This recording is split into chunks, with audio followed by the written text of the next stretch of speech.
Hello दोस्तों, सलाम, नमस्ते, सत श्री अकाल, आदाब। दोस्तों, हमारे देश का माहौल कैसा चल रहा है ये तो सभी जानते हैं, लेकिन ये भाई साहब क्या बोल रहे हैं, जरा इनके बारे में सुनिए, इनकी बात को सुनिए, ये क्या बोलना चाहते हैं। तो आइए देखते हैं वीडियो। मैं भी सुनता हूँ, आप भी सुनिए। जो लोग डायरेक्टली या इनडायरेक्टली प्रधानमंत्री और होम मिनिस्टर की तारीफ करते हैं, मिलने जाते हैं, मैं सीरियसली इस बात को बता रहा हूं, मिलने जाते हैं, उन लोगों का बायकॉट होना चाहिए, वो गद्दार हैं।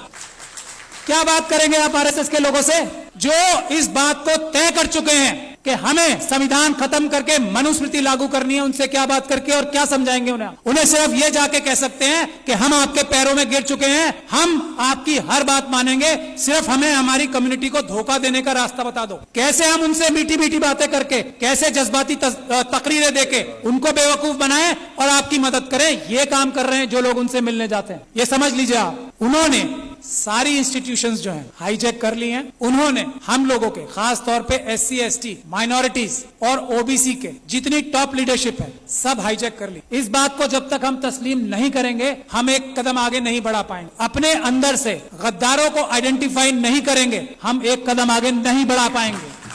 सबसे पहला काम है, हम लोग इतने कमजोर नहीं हैं, समझ लीजिए आप, ये गद्दार हैं जो हमारे पैरों में बेड़ियां बांध रहे हैं। आइडेंटिफाई कीजिए उन गद्दारों को जो डायरेक्टली या इनडायरेक्टली ये बोलते हैं कि हेमंत बिस्वा शर्मा एक बहुत अच्छा चीफ मिनिस्टर है। आइडेंटिफाई कीजिए ऐसे लोगों को और उनको पनिश कीजिए, उनका सोशल बाइकआउट कीजिए। ये तो हम आराम से कर सकते हैं। दो रास्ते हैं, कोर्ट का रास्ता है, लेकिन सुप्रीम कोर्ट वो रास्ता नहीं है। कोर्ट का रास्ता जब है जब हम बहुत सारे केसेस, रोज ये पूरे देश को लूट के खा रहे हैं आरएसएस और बीजेपी के लोग, हम multiple cases grass root level पे बहुत सारी जगह पे करें, एक एक आइडेंटिफाई करें आरएसएस के कार्यकर्ता को कि कौन स्कूटर पे चलता था और आज मर्सिडीज में चल रहा है, उसको आइडेंटिफाई करें, उसके खिलाफ करप्शन के केसेस करें। ये एक काम करना होगा हमें। दूसरा, अगर हम पीसफुल प्रोटेस्ट करके जेलों में जाने के लिए तैयार नहीं है तो ये सब बातें बेकार हैं। अगर हम लाठी खाकर जेलों में जाने को तैयार नहीं है, अगर हम गोली खाकर जेलों में जाने को तैयार नहीं है तो ये सब चीजें बेकार हैं। ये चाहते हैं कि ये हम करते रहें और वो जो काम कर रहे हैं वो करते रहें। तो पहला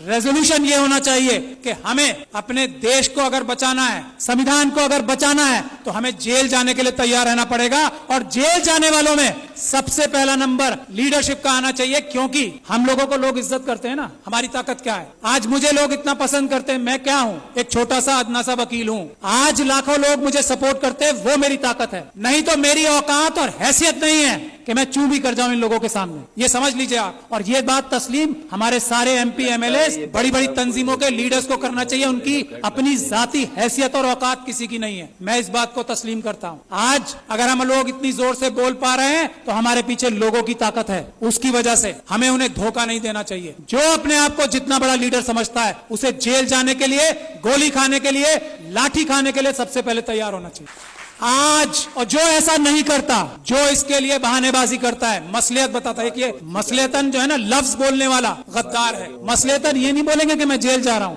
मसलियतन हमें प्रोटेस्ट नहीं करना चाहिए। गद्दार, बेईमान, ये हमें बोलना पड़ेगा खुल के, एक बात। दूसरी बात, ये हमारा सबसे पहला इशू आर्टिकल 1 होना चाहिए कॉन्स्टिट्यूशन का। आर्टिकल 1 क्या है? भारत की जो सीमाएं है ना उसको अक्षुण्ण रखना। चाइना 2000 किलोमीटर हमारी जगह खा गया है। हम किसी और मुद्दे पे बात नहीं करेंगे, दो मुद्दे हमारे शुरुआत के होने चाहिए। और हमें होम मिनिस्टर का, हमें प्राइम मिनिस्टर का घेराव इस बात पे करना चाहिए कि चाइना से हमारे देश की सेना अपनी जमीन वापस लेने के लिए बेकरार है।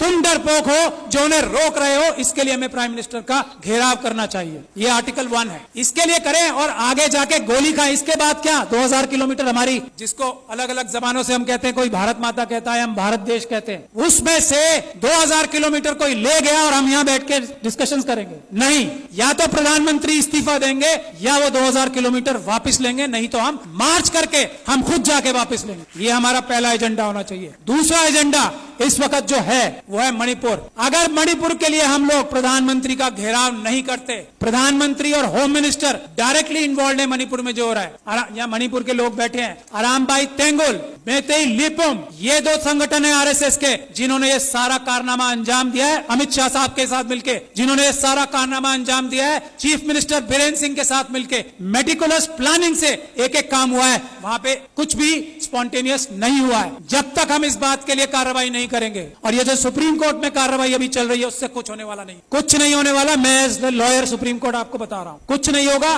बात 1-2 महीने में आई गई हो जाएगी। उन लोगों के साथ वहां ज्यादती होगी। आरएसएस और बीजेपी पाकिस्तान और चाइना के साथ मिलकर नॉर्थ ईस्ट और सारे बॉर्डर लाइन एरियाज को कमजोर कर रही है। ये हमारी जिम्मेदारी है। आर्टिकल 1 नंबर 1 बचाना सबसे पहले। मणिपुर के लिए हमें जाना चाहिए डेलीगेशन बना के, और सच्चाई सामने लानी चाहिए कि आरएसएस ने, अमित शाह साहब ने और चीफ मिनिस्टर ऑफ मणिपुर ने ये प्लानिंग करके अपने कार्डर्स से कराया है। कोई मैती समाज ने नहीं किया है, उनके कार्डर्स ने किया है। गुड़गांव में और नूह में उनके कार्डर्स ने सब किया है। गुजरात में उनके कार्डर्स ने सब कुछ किया है। और दिल्ली के दंगों में हमने ये एस्टैब्लिश कर दिया है कि आम आदमियों ने कुछ नहीं किया, उनके कार्डर्स और उनके भ्रष्ट पुलिस अधिकारियों ने ये सब काम किया है। यही हमें करना पड़ेगा। मणिपुर के लिए प्लान बनाइए कि हम लोग वहां जाएं और एक्सपोज करें कि मणिपुर में क्या हो रहा है, क्या हो रहा था और क्या हो रहा है अब। और उसमें अमित शाह साहब सबसे बड़े चाणक्य हैं। उनको अरेस्ट कराने के लिए जब तक हम कोई कार्रवाई नहीं कर पाते, मणिपुर का कुछ भला नहीं हो सकता। मैं ये बात दावे और गारंटी से कह रहा हूं।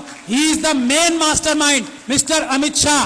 वो वहां जाके बैठे ही इसलिए थे कि उन्होंने ये सब प्लानिंग करनी थी कि सब कुछ ठीक चल रहा है या नहीं। वरना भारत के होम मिनिस्टर में इतनी ताकत होती है, चेयर में, चाहे कोई डफर भी बैठ जाए उस पे। अमित शाह साहब की बात नहीं कर रहा हूं, ये डफर वर्ड उनके लिए इस्तेमाल नहीं किया मैंने। अगर कोई डफर भी बैठ जाए, भारत के होम मिनिस्टर की चेयर में इतनी ताकत होती है कि सब शांति वहां पे एक दिन में हो जाए। लेकिन जो होम मिनिस्टर वहां अपनी प्लानिंग ही करने गया था, इंप्लीमेंटेशन देखने गया था गुजरात मॉडल की, वो उससे क्या उम्मीद करते हो? आज तक किसी आदमी ने यह बोला है कि Amit Shah is the main mastermind of Manipur? नहीं बोला। यही हमारी कमी। तो मेरी यही गुजारिश है, एक तो जेल जाने के लिए जो लोग तैयार हैं, गोली खाने के लिए जो लोग तैयार हैं, लाठी खाने के लिए जो लोग तैयार हैं, वही बोले कि मैं लीडर हूं, वरना वो गद्दार है। मेरा ये मानना है। बाकी अपनी अलग अलग राय सबकी हो सकती है। यही एक टेस्ट है। अच्छी से अच्छी बात कोई भी कर सकता है। एक से बढ़कर एक स्पीच देने वाले, एक से बढ़कर एक भाषण देने वाले हम लोगों में भी हैं और आरएसएस में भी हैं। जबान की वैल्यू आजकल 0 हो गई। सड़क पे आए, गोली खाएं, तब बताएं कि मैं लीडर हूं, वरना मैं गद्दार हूं। ये बात तय है। मैं गोली खाने के लिए तैयार हूं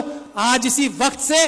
और जब आप लोग दावत देंगे कि गोली खाने के लिए सबसे आगे मैं रहूंगा, मैं ये गारंटी दे रहा हूं अपनी तरफ से। और मैं ये उम्मीद करता हूं कि इस हॉल में बैठा हर एक इंसान जो अपने आप को लीडर कहना चाहता है, वो गोली खाने के लिए, इस वक्त देश बचाना है तो गोली खाने के लिए तैयार रहना पड़ेगा। अमित शाह साहब को मणिपुर के लिए अरेस्ट कराना जरूरी है। इसके लिए हमें कार्रवाई करनी पड़ेगी। मेरी जहां भी सर्विसेज आपको दरकार होंगी, मैं वॉलंटियर करता हूं अपने आप को। बहुत बहुत शुक्रिया। जय भीम, जय Bharat. Thank you very much. दोस्तों वीडियो को लाइक और चैनल को सब्सक्राइब जरूर करें।